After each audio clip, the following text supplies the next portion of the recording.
Assalomu alaykum. Men Yo'ldoshbek Ibrohim, Mudarris akademiyasida arab tili fani o'qituvchisiman. Bugun sizlar bilan arab tilini o'rganishni boshlashda nimaga e'tibor berish kerak? Ya'ni strategiya va metodika, maqsad va uslub haqida gaplashamiz. Odatda arab tilini o'rganishni boshlashda ba'zi o'quvchilar xatoga yo'l qo'yishadi. Ya'ni birinchi xato maqsadni to'g'ri qo'ya olmaslik. Ikkinchisi, o'sha maqsadga ko'ra uslubni to'g'ri tanlay olmaslik.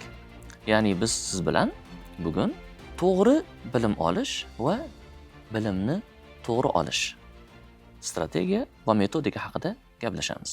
Mavzu muhim, demak yaxshilab joylashib oling. Ushbu videodan keyin siz nima olasiz?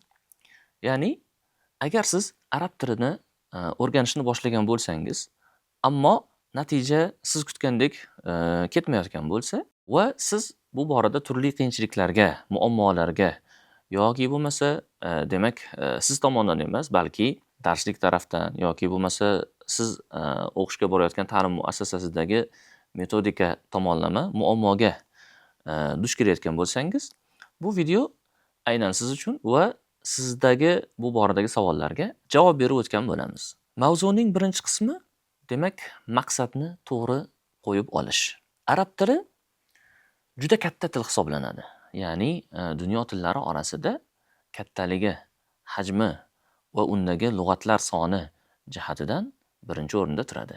Ya'ni arab tilida 12 milliondan ortiq lug'at bor. Arab tilining bo'limlari ham juda keng. 10 dan ortiq, hatto 20 ga yaqin bo'limlari bor arab tili fanining ichida. Demak, biz endi arab tilini o'rganishdan oldin avvalo maqsadni to'g'ri qo'ymas ekanmiz, natija bo'lmasligi tabiiy holat. Chunki biz bir vaqtning o'zida juda katta ma'lumotlarni qabul qila olmaymiz. Bunga ya'ni ham aqliy jihatdan, jismoniy jihatdan va boshqa omillar sababli qiynalamiz. Demak, endi biz avvalo savol berishimiz kerak, arab tili menga nima uchun kerak? Ya'ni men nima uchun arab tilini o'rganmoqchiman? Ba'zilar arab tilini o'rganishda faqatgina so'zlashishning o'zini o'rganishni maqsad qilishadi. Ba'zilar uchun esa arab tilidan uning ilmiy darajasini belgilovchi sefr sertifikatiga muhtoj bo'ladi o'qishga topshirish uchun yoki bugungi kunda ya'ni sefr aktual bo'lib qoldi. Bu hammaga ma'lum.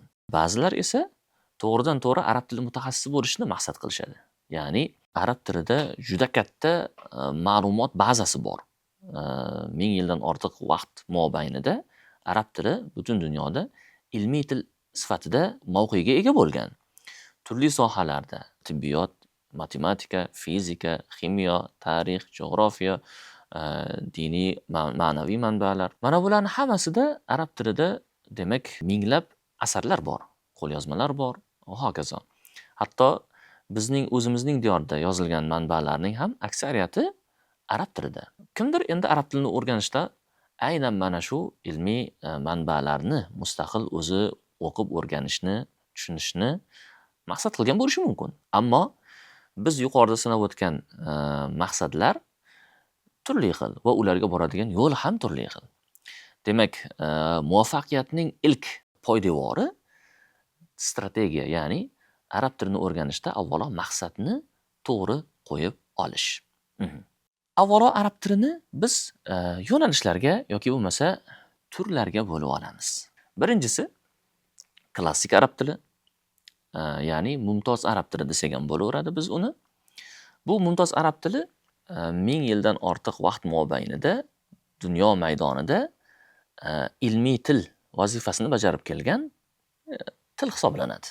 Ya'ni tushunishingiz uchun aytaman, bugungi kunda ingliz tili dunyoda eng ma'lumot, axborot bazasiga ega til hisoblansa, ammo 1000 yildan ortiq vaqt mobaynida to melodiy 8-9 asrlardan boshlab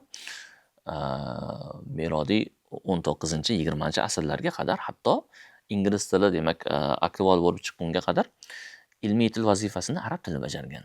Ana shu juda ko'plab qo'lyozmalar, ilmiy manbalar yozilgan arab tilini mumtoz arab tili deyiladi yoki bo'lmasa adabiy arab tili deyiladi. Ikkinchisi zamonaviy arab tili. Zamonaviy arab tili bu bugungi kunda arab davlatlarida efirda, ya'ni oynai jahonda ishlatiladigan yoki bo'lmasa rasmiy tadbirlarda, demak rasmiy uchrashuvlarda qo'llaniladigan arab tili hisoblanadi. Uning adabiy arab tilidan yoki bo'lmasa boshqa til bilan aytganda mumtoz arab tilidan nima farqi bor desangiz, zamonaviy arab tili ham qaysidir ma'noda adabiy arab tili bilan deyarli bir xil, ammo asli arabiy bo'lmagan ajamiy lug'atlar ko'proq kirib kelgan. Masalan, elektroniya, telefon, televizion singari demak lug'atlarni uning arab tilidagi demak tarjimasini qidirishni o'rniga bevosita o'sha so'zning o'zini qabul qilib qo'ya qolishgan. Va bunaqa so'zlar ancha ko'paygan bugungi kunda. Zamonaviy arab tilini ba'zilar noto'g'ri tushunishadi, arab shevalari deya. Unday emas. Arab shevalari bilan, ya'ni lahjalar bilan zamonaviy arab tilini katta farqi bor. Lahjalar bu arab davlatlarida yoki bo'lmasa arab xalqlari orasida ko'chada ishlatiladigan til hisoblanadi. Endi buni lekin biz o'zbek tili bilan qiyoslashimiz unchalik to'g'ri bo'lmaydi. Ya'ni men sizga tushunishingiz uchun aytaman. Bu yerda mumtoz arab tili bor, bu yerda zamonaviy arab tili bor va bu yerda lahjalar bor. Endi xuddi shuni yoniga masalan biz o'zbek tilini ham qiyoslab qo'ya olamizmi? Yo'q, katta farq qiladi. Masalan deylik, mumtoz arab tilini o'rniga biz bundan 3-4 asr oldingi o'sha Navoiylar yoki bo'lmasa So'foliylar zamonidagi o'zbek tilini qo'ymoqchi bo'lsak, o'shanga mos keladi. Endi zamonaviy arab tilini o'rniga masalan bugungi kunda biz o'zbek adabiy tilini, ya'ni u o'zbek adabiy tili rasmiy doiralarda, oynai jahonda qo'llaniladi.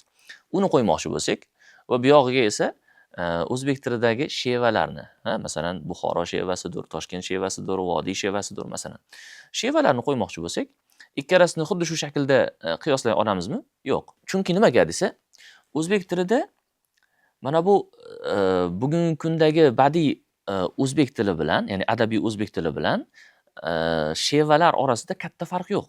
Ammo adabiy o'zbek tili bilan, ya'ni bugungi adabiy o'zbek tili bilan bu yoqdagi o'sha Navoiylar davridagi yoki bo'lmasa Navoiylar davriga ham aslida uzoq ketish shart emas. Ruslar kelgungacha bo'lgan davrdagi o'zbek tili orasida katta farq bor. Hatto ba'zi bir lug'atlar bizda allaqachon iste'moldan chiqib bo'lgan. Ularni bugungi kunda aksariyat o'zbeklarimiz bilmasligi mumkin u lug'atlarni. O'rnak beraman sizga. Otiz, masalan. Otiz so'zi turkiy manbalarda ko'p ishlatiladi. Ammo otiz so'zini bugun kim tarjimasini biladi? Ko'pchiligimiz bilmaymiz. Otiz nima desa, ekin eksa bo'ladigan yerning o'zbekcha demak oldingi nomi. Otiz. Masalan, shunga o'xshash lug'atlar bor. Bugungi kunda iste'moldan chiqib bo'lgan. Ya'ni o'zbek tilida bugungi adabiy o'zbek tili bilan bundan 2 asr, 3 asr oldingi o'zbek tili orasida katta farq bor. Lekin arab tilida unday emas. Arab tilida bugungi zamonaviy arab tili deb nomlanadigan, ya'ni rasmiy doiralarda, oynai jahonda qo'llaniladigan arab tili bilan ilmiy manbalar yozilgan 1000 yildan ortiq vaqt mobaynida ilmiy til hisoblangan adabiy arab tili orasida katta farq yo'q. Ular bir-biriga yaqin. Farqi shundaki, zamonaviy arab tilida demak asli arabiy bo'lmagan lug'atlar ko'proq kirib kelgan. Farqi mana shunda. Lekin arablarning ko'cha tili katta farq qiladi. Ya'ni arablarning ko'cha tili deganda shevalari, bugungi kundagi shevalari katta farq qiladi. Misrda ko'chada umuman boshqacha gaplashishadi. Saudiya, Yaman, ya'ni Hijoz deb qo'yamiz. Hijoz o'lkalarida umuman boshqacha gaplashishadi. Iroq lahjasi deb qo'yamiz. Masalan, Iroq yoki bo'lmasa Kuvayt taraflarda umuman boshqacha gaplashishadi. Hatto ular bitta joyga kelganda bir-birini tushunmay qolishi ham mumkin. Juda katta farqi bor va e'tibor bering. Arab bo'lsa ham aslida u ya'ni tili arab tili bilan chiqqan, o'zi asli arab, Hijozning arabidir yoki bo'lmasa Iroq arabidir yoki bo'lmasa Misr arabidir. U asli millati arab, tili uning arab tilida chiqqan bo'lsa ham, ammo arab tilidagi kitoblarni tushuna olishi uchun u alohida arab tilini o'rganishga muhtoj. Arab tili qonun qoidalarini, grammatikasini o'rganmay turib aslo arab tilidagi kitoblarni o'qiy olmaydi. Chunki nimaga desa, ko'cha tili, ya'ni ammiy deb qo'yishadi. Ko'cha tili bugungi kunda u mumtoz arab tilidan, ya'ni fushadan katta farq qiladi. Va fusha bugungi kunda demak qisman faqatgina rasmiy doiralarda ishlatiladi xolos. Ammo arab tilidagi manbalarning hammasi mana shu fushada, ya'ni mumtoz arab tilida demak yozilgan. Shuning uchun bularni o'rganishda albatta bir xil yo'ldan borib natijaga erishib bo'lmaydi. Shuningdek, yana masalan bu 3 tadan tashqari yana bitta yo'nalish bor. Bu kasbiy yoki bo'lmasa boshqacha qilib aytganda sohaviy arab tili. Ya'ni aynan bitta kasbga doir yoki bo'lmasa aynan bitta sohaga doir lug'atlarni o'z ichiga oladi. Ya'ni terminlar. Ma'lumki, har bitta kasbning, sohaning o'zining atamalari bor, terminlari bor. Siz arab tili lug'atlarini, uning deylik tarjimalarini bilishingiz mumkin, ammo aynan ma'lum bir sohada mana bu lug'at qanday ma'noni anglatishini o'rganishga muhtoj bo'lasiz. Masalan, meditsinaga oid alohida lug'atlar qismi bor, yoki bo'lmasa deylik matematikaga oid, yoki bo'lmasa texnikaga oid, masalan diniy ma'rifiy sohaga oid alohida demak terminlar bor. Ularni hammasini ya'ni siz alohida o'rganib chiqasiz. Bu sohaviy arab tili deyiladi. Biron bir sohaga oid arab tili ya'ni. Endi shuning uchun ham bularni hammasiga olib boradigan yo'l turli xil bo'lganligi uchun eng boshida birinchi qadam maqsadni to'g'ri qo'yib olishdan boshlanadi. Maqsadni to'g'ri belgilashdagi ikkinchi asosiy mezonimiz bu bilimning haqiqiyligi va akademik silsila. Ya'ni to'g'ri bilim bu asosi mustahkam, silsilasi ya'ni uzviyligi uzilmagan va shuningdek insonning aqliy ya'ni intellektual salohiyatini o'stirishga xizmat qiladigan bilimdir. Bu joyda o'z-o'zidan bizga oldimizga san'at degan tushuncha kirib keladi. San'at bu akademik termin hisoblanadi. Nima u san'at desa, ishonchlilik, ma'lumotning ishonchliligi. Uni kimdan olinadi? Ishonchli, ilmiy bazasi mustahkam bo'lgan, o'z fanini yaxshi biladigan ustozdan olinadi. Ya'ni oldinlari bizga ustozlar aytishardiki, bilimni aniq bitta ustozdan to'g'ridan to'g'ri uning oldida demak yurib, hatto xizmatini qilib deganday birma-bir o'tkazib olinardi. Hech qachon bizga ustozlar sizga qisqa vaqt ichida mana bu narsani o'rgatib qo'yamiz deyishmagan. U maktabdagi ustozlarimiz ham biz o'qigan vaqtimizda masalan deylik bundan 15-20 yil oldin, ya'ni maktabda ham ustozlarimiz hech qachon oson o'rganib olasan degan gapni aytishmasdi. Yoki undan keyingi ta'limimizda ham, oliygohlarda ham bironta ustoz bizga mana bu fanni sizga shuncha vaqtda o'rgatib bera olamiz degan gapni aytishmagan. Hammasi bizga aytganki, bu yerda siz fanni eng fundamental qismidan to uni mayda nozik nuqtalarigacha bilishingiz kerak. Bu vaqt talab qiladi. Siz uning uchun ishlashingiz kerak va hokazo gaplarni aytishgan. Va biz o'sha fanni egallashimiz uchun o'sha ustozni oldida kerak bo'lsa yillab ta'limini olganmiz. Va shu bilan bilimga erishilgan. Demak, ishonchli ustoz va demak aniq bir kishidan olish bu silsila hisoblanadi. Men bu fanni falonchi ustozdan o'rganganman. U ustozchi desa, u ustoz falon joyda falon ustozlardan o'rgangan. Ya'ni ilmni bizgacha kelgan masofadagi, yo'ldagi ishonchliligi. Bu bilimni to'g'ri bilim ekanligini belgilab beradigan asosiy mezonlardan biri. Shu bilan birgalikda haqiqiylik, ya'ni siz uni filtrlashingiz kerak bo'ladi. Ya'ni bilimni. Masalan deylik, bugungi kunda aynan arab tili sohasida oladigan bo'lsak, ijtimoiy tarmoqlarda arab tili o'rgatuvchilar ancha ko'p. Ularning ichida yaxshi o'rgatib kelayotganlari ham bor. Haqiqatan ham foydali kontentlar bilan mashhur bo'lgan ustozlar ko'p. Lekin shu bilan birgalikda hali o'zi fanini chuqur bilmasdan turib, ustoz degan nom bilan chiqib, demak, turli kontentlarni qo'yayotganlar bor. E'tibor bering, ijtimoiy tarmoqlardagi ma'lumotlar haqiqiy bilimni ifodalamaydi. Ijtimoiy tarmoqlardagi bilim bu haqiqiy bilimni ifodalamaydi. Mana buni filtrlab olishimiz kerak bo'ladi. Demak, haqiqiy bilim bu aniq bitta ishonchli ustozdan va aniq manbalardan olinadigan bilim, ishonchli bilim hisoblanadi. Arab tilini biz yo'nalishlarga ajratgandik. Va shuni ichida eng katta bo'limi bu mumtoz arab tili dedik. Chunki unda minglab, yuz minglab kerak bo'lsa ilmiy manbalar bor, badiiy manbalar bor va shuning uchun ham arab tilining katta qismi bu mumtoz arab tili dedik. Ana shu mumtoz arab tili qaysi davrda asosi qo'yilgan? Melodiy demak 8-9 asrlarda fundamenti, ya'ni asosi qo'yilib va til qoidalari tizimlashtirilib, bo'limlarga ajratilib, har bitta bo'lim alohida shakllantirila boshlangan. Va bunda asosiy ikkita maktab mashhur bo'lgan. Ya'ni bu Basra maktabi va Kufa maktabi. Bular ya'ni maktab derkan yo'nalish. Arab tilini o'rganishdagi yo'nalish, ikkita yo'nalish. Basra maktabida Sibawayhi yoki bo'lmasa Halil Farohidi kabi shaxslar bor. Ular o'sha yo'nalishning, ya'ni maktabning eng muhim shaxslari hisoblanadi. Arab tiliga kirganlar bu kishilarning nomini eshitgan albatta. Kufa maktabining ko'zga ko'ringan vakillari esa Farro, Kisoiy kabi kishilar. Endi bir-biridan farqi shundaki, Basra arab tili maktabi vakillari ular aytishadiki, tilning asosini avvalo tartiblangan, aniq ishlab chiqilgan qoidalar tashkil qiladi. Va keyin o'sha qoidalarga ko'ra biz lug'atlarni olib amalda ishlab, keyin arab tilini o'rganamiz deyishadi. Prinsip mana shunday bo'lgan ularda.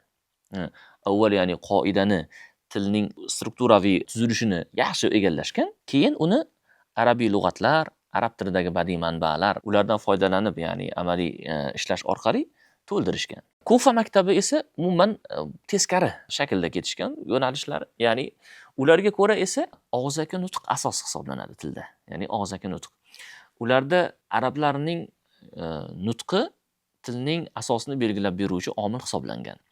Masalan, deylik, arab tilining ichida lahjalar bor. Siz tushunishingiz uchun aytaman, bugungi kunda masalan Hijoz lahjasi, Iroq lahjasi yoki Misr lahjasi kabi u davrlarda ham lahjalar bo'lgan tabiiyki. U qaysi lahjada gapirsin, qaysi qabilaga yoki arablarning qaysi bo'limiga oid bo'lsa bo'lsin, uning nutqi tilning asosini belgilaydi deb qarashgan Kufa maktabi vakillari. Masalan, deylik, Basraga borishgan, basraliklarni arablarning nutqini tinglashgan, keyin bu yoqda borib Shomga borishgan, ya'ni Shom ham zot o'zi Basra ham o'zi Shomning bir bo'limida, Makkaga borishgan yoki bo'lmasa Yamanga borishgan va u yerdagi arablarning nutqini tinglashgan va har biridagi ya'ni lug'atlar va gap tuzish uslublarini hammasini o'rganib chiqishgandek, keyin unga mos qilib qoida tuzishgan.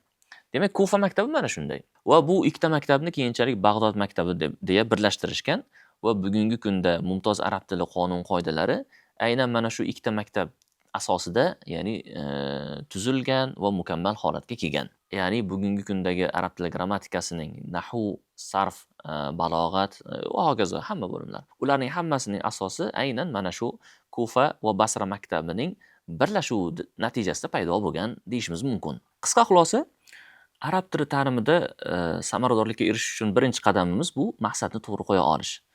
Ikkinchi qadam unga ko'ra metod tanlash. Demak, mavzuning davomi bor.